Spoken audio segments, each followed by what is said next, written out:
Tonight, the question of who can own land in the state of Georgia is still up in the air.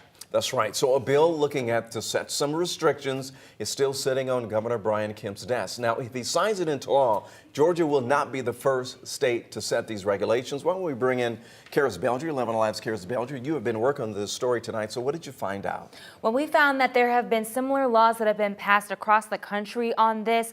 SB 420 would restrict anyone acting as an agent of a foreign adversary or opponent from purchasing agricultural land, also land within 10 miles of a military installation. More than 30 states have introduced similar bills since 2022, but lawmakers and local advocates tell me the provisions in the Georgia bill make it unique.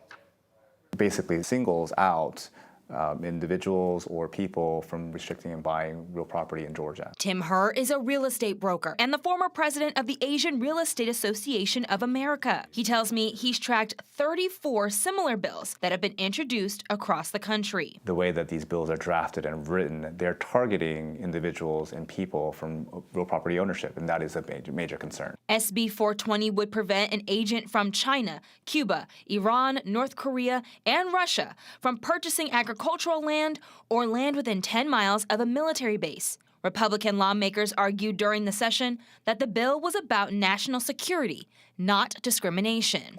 It's if you're a citizen of one of those countries, acting as an agent for one of those, and in our country illegally purchasing up the farmland and land near our military bases from a country that is a threat to the United States. The same countries are listed in bills introduced in Louisiana and Alabama. A bill in Arkansas specifically focused on China. A similar law was passed in Florida last year, but was challenged. The case is currently being heard in the 11th Circuit Court. Where the federal government has been silent, state government has the latitude to be able to make determinations about whether or not they need to pass laws. The bills gained traction after lawmakers expressed concerns over Chinese surveillance. Dr. Andra Gillespie says it's not unusual for lawmakers to look at what other states are doing when crafting legislation. Things usually don't happen in vacuums, so state legislators are watching what their counterparts in other states are doing. The governor has until May 7th to sign the bill or veto it.